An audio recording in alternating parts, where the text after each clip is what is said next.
Here is my top 5 players to avoid initially for game week 1 in FPL. Some of these players are quite highly owned and I haven't personally touched them since the launch of the game.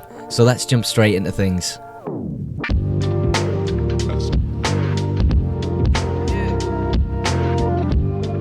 Welcome to the top 5 players to avoid video. If you're new around here and haven't seen my content before, make sure you're subscribing to the channel. We're going crazy this pre-season and content is going to be plentiful. And while you're down there, go ahead and click that like button. Our goal for today's video is 20 likes. But the first player we're going to get straight in with is Omar Marmoush of Manchester City. Quite highly owned in people's first drafts at 16.2%, but he plays for Man City. We almost have a rule in FPL that everyone knows where we kind of stay away from City midfielders. It's kind of how we go about things because nobody, and I mean nobody, wants to play Pep Roulette. If you're not sure what Pep Roulette is and you're new to the game, Pep Guardiola, he just has his ways about picking a team. And quite often, when you pick an FPL player as a Man City midfielder, they get benched here and there, and it's really, really annoying. And it messes up our FPL teams every season. So a lot of players just actually stay away from Manchester City midfielders, and I completely understand that strategy. One thing I will say about Omar Marmoush, which really does draw me into possibly picking him in game week 1, is he's been reclassified as a midfielder. That could be massive. It really could. If we know he can get consistent minutes, start every game, I think he could be fantastic. Similar with the likes of other Manchester City midfielders who we know have amazing ability. You've got your Fodens, you've got your Cherkis. Now, you've also got someone like Doku, who I think is going to start quite a lot of games on that left-hand side this season. Really depends where Omar Marmoush's role is going to be for Manchester City now De Bruyne is gone. Maybe Foden steps in there. There's just so many unanswered questions. Hopefully by game week 1 we can get a solid understanding of what's going to happen this season for Manchester City. But Omar Marmoush right now for me is an avoid. This one for me with Jacob Murphy is probably one of the more obvious ones on this list, and there's 2 real standout reasons why I think you should be avoiding Jacob Murphy right now in FPL. You've got difficult fixtures to start things off. That's the immediate thing that catches my eye when I look at Newcastle. You've got Aston Villa, then Liverpool. It's around game week 3 you could then look to get these type of players in. But with Jacob Murphy, we know Elanga has moved to Newcastle. That's a done deal. You've got to think Elanga's going to start pretty much every single game for Newcastle on that right-hand side and occasionally be rested, around European fixtures to give Elanga enough rest and sort of Jacob Murphy then to come on and fill the gaps. So for me, at 6.5, a similar price to Elanga, it doesn't really make sense to be picking him right now. And yeah, he was amazing last season, so people may still go ahead and try their luck, but I'm really not feeling Jacob Murphy right now, and I think a lot of people can share that same view.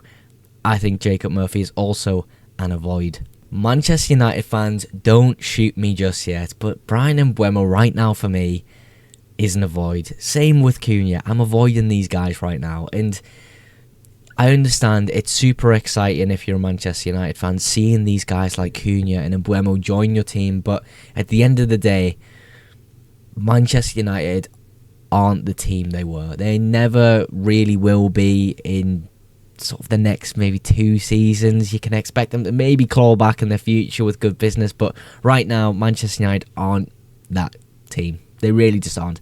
And with Mbeumo, please remember, he is not at Brentford anymore. He's not at Brentford.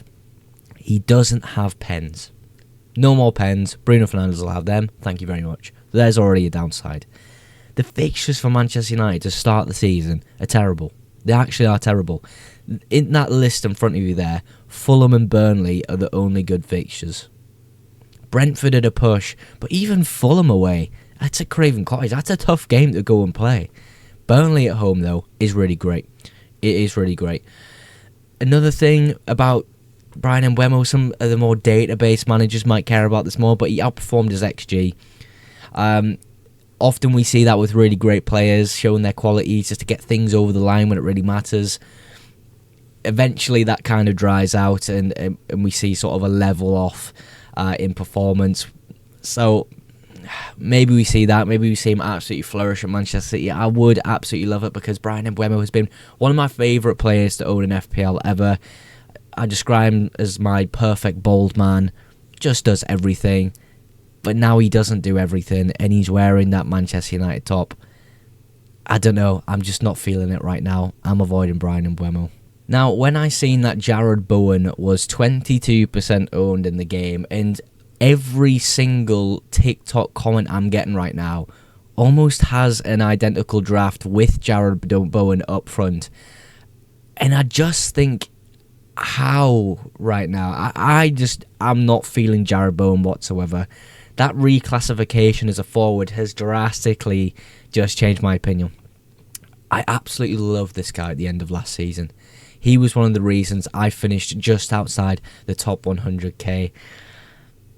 Unbelievable. He did so much for me, but I've just got that feeling as a forward, less points now for a goal, no clean sheet points. It feels like FPL have taken his point ceiling and just brought it down a peg or two. And that's kind of not a great feeling.